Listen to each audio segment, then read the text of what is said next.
Welcome back to the channel. Today we're going to talk about my previous video on Atco Dragway and address some of the comments you guys made. It was great that you guys kicked back a lot of feedback towards me. Love to see that, and we're going to address some of that right now. First, I want to say most of the feedback was generally just positive. Guys sharing memories about how they raced at the track, what it was like when they were young, and how much they're going to miss it. And also guys talking about Englishtown, how that's no longer around as well. It's hard to lose two good tracks like that, and especially in one state. They were really lucky to have a total of 3, including Island Dragway, which thankfully is still around. But now 2 are gone, just Island remains.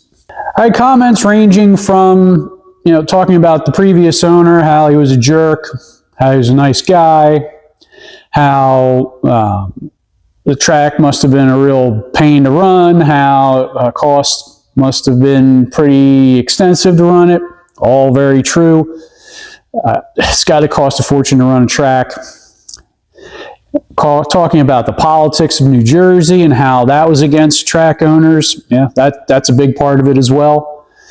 How the environmental concerns from certain groups put pressure on the track owners. Absolutely. But there were 2 comments that were pretty consistent throughout and came up often. And I'm going to really just focus in on those right now. The first one was that it was his track and he could do whatever he wanted to with it. I even said in the video, that's 100% true. He owned it. He bought it. He went out on a limb, financed, spent his money, whatever he did to acquire the track. He did it, and it was his. And he had every right to do whatever he wanted to do with it. The only thing is, through the comments that he made online that I had posted, again, go back and see that video if you haven't, so you can get up to speed on it. It didn't seem like he cared what would happen to it. And I guess that's okay too. He's being a businessman, you should just be in it for the business. Bottom line is, money is the goal when you're in business. If you have a passion about something, and sometimes that leads you to make bad business decisions.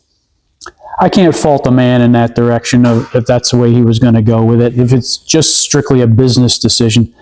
But it was also one of those deals where this track kind of, at least in my mind, was beyond just one person, if you know what I mean. It was there a long time, just like with most institutions like that, like Dragstrips or anything where people spend a lot of time at and devoted a lot of time with, and it was a multi-generational deal. People felt a big connection to it, and they felt like it was sort of theirs, even though it wasn't. And I think that's where a lot of people sort of really, it hit them kind of hard. And they were really sad when he decided that it was just going to, whatever was going to happen was going to happen. Again, 100% right in the comments. It was his track, and he could do whatever he wanted with it. But you would hope that he would have taken into reference the fact that it was more than just about him. It was about the legacy. Again, he even commented that he didn't care much about that legacy that he left behind. So, no sweat off of his brow. The next comment was one that, yeah, I get it too. A lot of people said, well, why didn't you just buy the track? Or why didn't racers just buy the track? Get together and buy it. Yeah, I get that. Absolutely. Why didn't they? Probably multiple reasons for that. There was never really an effort by Capone to put notice out that he was looking to sell the track. He claims he would get calls several times a year from different entities, businesses, whatever, inquiring about selling track. He always turned down the offers, and he even says, I was waiting for the right one. Well, apparently he did get the right one. as a racer, or anybody for that matter, how do you even know that something is available for sale? You hesitate to approach somebody, just to ask for if they're willing to sell something to you. You don't know, most people will do that. Some people are not shy at all about doing that. And apparently that was what the person or group who bought the track, they weren't worried about how anything looked. They just wanted to buy the track. Good for them. And Capone was willing to sell it. But as far as the racers trying to buy it, any smart person who is looking to buy anything first needs to look at the value of what you're getting. So let's look at that. Capone sold the track to a group called Black Horse LLC, if I'm not mistaken, for a total of $12 million. The acreage, I think it was 90 acres, which was of the, basically consisted of the track and all that area associated with it. Apparently there was a total of 180 acres. I'm not exactly sure what happened there, but all right, let's just say, sake of argument, they bought all 180 acres for $12 million. That's Atco Dragway.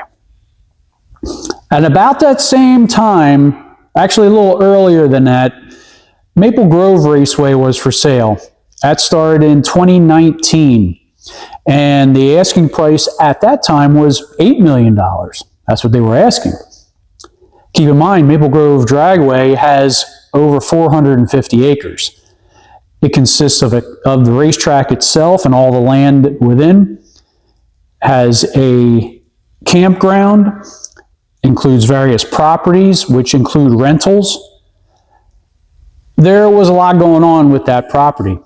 And again, 450 acres. Yes, this was very rural part of Pennsylvania, but not so much of anything in Pennsylvania is rural anymore unless you get towards the western side.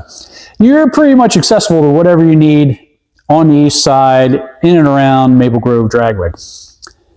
Also, Maple Grove is home to an NHRA event, plus a bunch of other big events throughout the year that generate a good deal of revenue.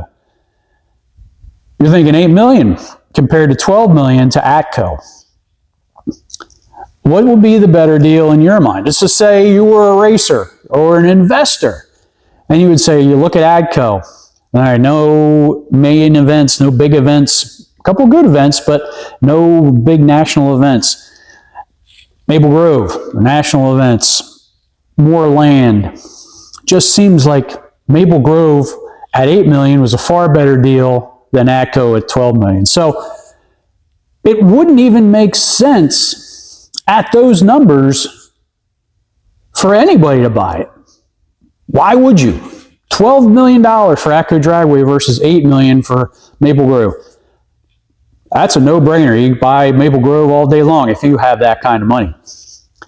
So that argument as far as why don't the racers just get together and buy it? Why would you when there's a racetrack that's far better, in my opinion, for sale for a lot less money than what Atco is for sale for, supposedly. Again, it was never advertised. He was just holding out for the highest dollar. Now, thankfully, Maple Grove was bought by a racer out of Bucks County. And I'm almost positive it wasn't for $8 million either. It was, I think at that time they negotiated down. The difference was that track owner, the people who owned Maple Grove, wanted to make sure that it would stay a drag strip.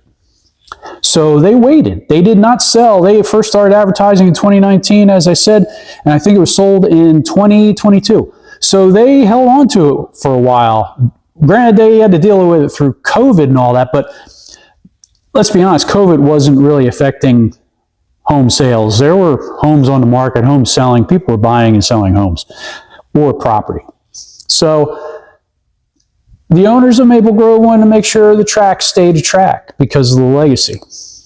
The old owner of Atco wasn't so much concerned with it, and he was just basically looking for a larger payday, in my opinion. And again, I go back to, it was his track. He can do whatever he wants to do with it. So, but anyway, I think I addressed both of those questions. I think they were the most asked questions out of the over 2,000 comments that I've had. And now I appreciate everybody watching. And I think we're all sad that another track has gone away. And quite honestly, it will never become a track again. It's a hard truth to be able to swallow, but once that track went away, that's the end. It will never be reopened as a track. The local government and environmental concerns will never allow that to happen again. Sadly. But so, once again, thank everyone for watching. A lot more automotive content coming up shortly. I'll probably be posting some by the end of the week, featuring this car behind me, and another one that's still like an albatross around my neck, still in the shop, still battling through some issues with it. You'll see that as well on the next video. Thanks for watching.